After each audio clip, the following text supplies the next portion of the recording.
Lish here at the well, and today I am going to show you ways to make your own paintbrushes with materials you can find in your own backyard. All that you need is some washable paint, paper.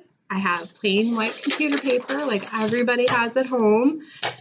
I also took a food box and cut it in half, cut off all those little ends so we can paint on this today. It's really nice to use recycled materials sometimes to save on paper. And then the fun part.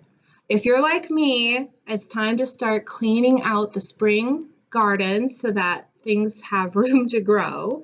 And when you go out and you clean out your garden, bring the kiddos with you and have them pick out some different materials that they can create into paintbrushes. What I used today was some ornamental grass. There's lots of ornamental grass outside the school. So I gathered it together, taped it in the middle like that, and just cut the ends so that they were even. So I have a brush like this, the bristles, these will be my bristles. They're spaced a little bit apart.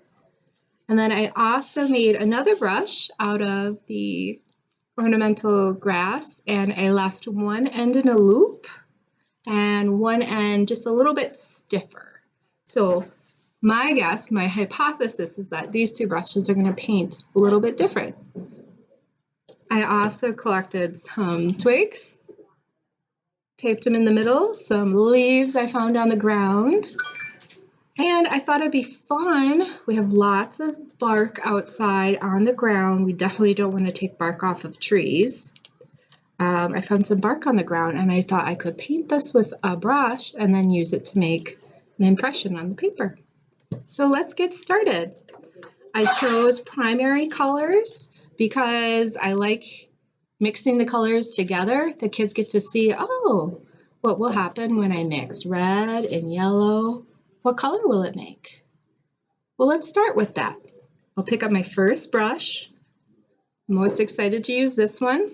I'll dip in some yellow and paint it across my paper. Oh, it's making some nice, pretty lines you can see. Because the grass wasn't meant to hold paint, you're going to get a different type of pattern on the paper than you would with a normal brush. Just like that. Now, what color do we get when we mix yellow and red? Let's find out. I'll put some red on here. Paint it right over top of the yellow. It's a fun, less mess way to do color mixing. What colors do you see? I see yellow and red and orange. Beautiful art. Try my stiffer twigs. Use my blue. I'm excited to see how this one looks. What do you think it'll look like when I put this on the paper? Let's find out. Oh, because there's a lot of space between the bristles, it makes a different pattern.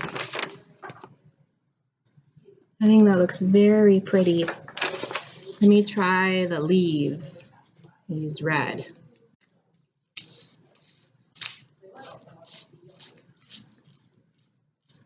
I tried to pick leaves that had a little bit of moisture left in them. They weren't too crunchy, but I can tell with my leaves right now, they're probably not going to hold up in the paint for very long, especially if I was 3 using the force, but we all know 3-year-olds like to use when they're painting. So there's that. Let me try my bark. I could dip it in the paint, or I'll just use a regular brush, and I'll paint over top of it. And this time I'll push it onto my cardboard. What kind of print can I make? Oh, I'll try some red too. What color will I get when I mix red and blue together? Purple, I'm starting to see some purple. I'm gonna push it onto my paper. My hands are going to get a little messy, but that's okay. This is all washable, and it's part of the fun. Oh, well, there you go. Didn't quite make the impression that I thought. It's like a science experiment. It's art, it's nature, it's using recycled and found materials. It's a very fun activity to do again and again as a family, or by yourself too. Well, I'm going to keep painting. Thank you so much for joining me today. Don't forget to like and subscribe on the bottom for more videos, and I'll see you next time. Goodbye.